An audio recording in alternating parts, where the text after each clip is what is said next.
How much is your business really worth? Is it how much revenue you're making? Is it how much profit you're making?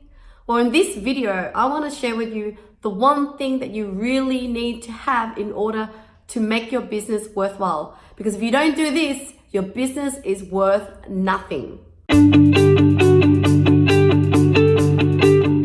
Hi, it's Lynn Padetti here, mother of 3 and a serial entrepreneur. And my job here in this channel is to help you achieve time and business freedom. But before I share with you the tips on how to make your business worth something or worth a lot, please don't forget to subscribe to my channel and like button, and love to hear from you in the comments below.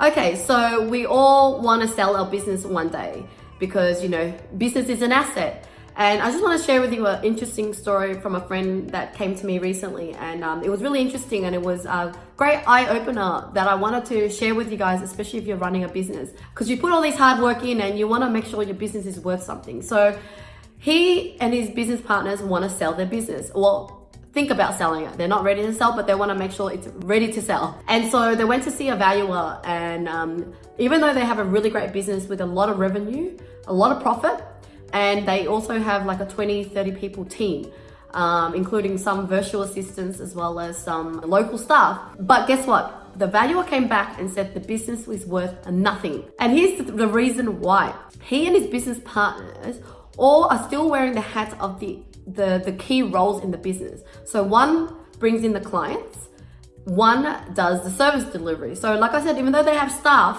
the staff supports the role of the person that delivers. So everything still goes through him, and he liaises with the client and delivering on the service for the client. So although he has staff members, it was going through him as the main person.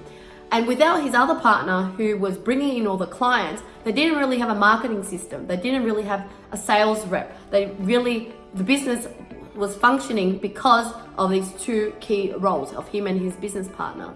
So this is why the business is worth nothing. Because if you want to sell it, someone needs to be able to buy it and be able to take on board and be able to hire someone to do those roles. Because they can't buy you with the business. So they need to buy the systems and process and a way that someone else could actually do the work. And you need to prove that. So there's no point in writing systems and process and yet you are the one bringing in all the work and you're the one delivering the quality.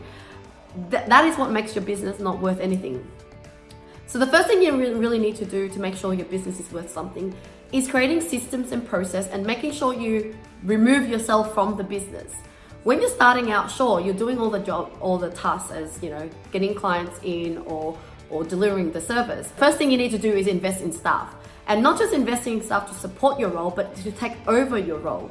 So like myself, when I first started out, I was getting the clients, but then I started to find someone else to do the marketing for me, and then someone else to do the sales consulting for me.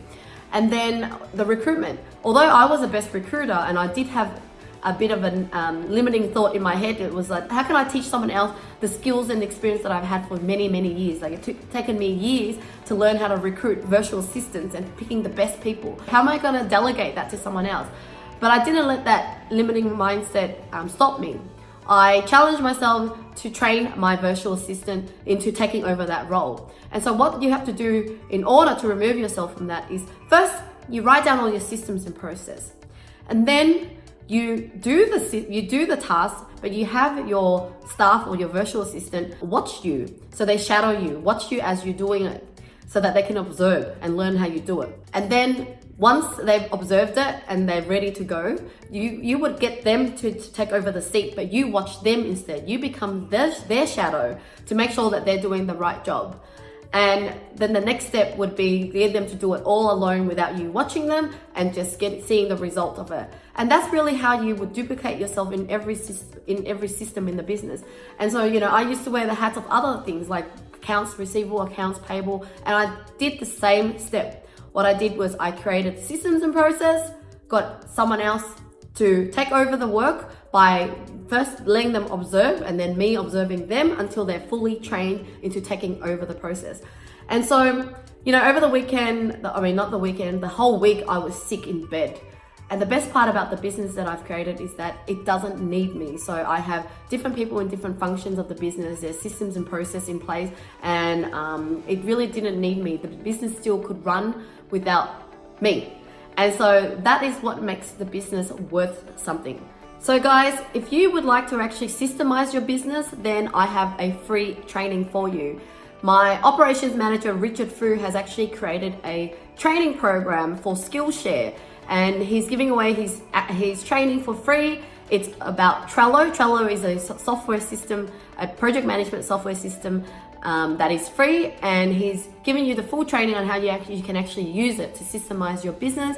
So just follow the link in the description below to get your free training on how to systemize your business. And of course, if you need help with virtual assistants, come and chat to me, because that is what I specialize in. And my virtual assistants are running my whole company. And so you really, just need good systems and the right VA, and you will be able to remove yourself from your business. So thank you so much for watching, and I would love to hear from you. What is the limiting belief that you have about your business? Like, which function do you think that you are the only one who's good at? Like myself, I thought I was the best at recruiting. Now, what do you think you are the best at that you think someone else can't do your job? Love to hear in the comments below. And once again, if you like my content, please subscribe to my channel. And if you have any suggested topics, let me know, and I would love to do content for you. Speak soon. Bye.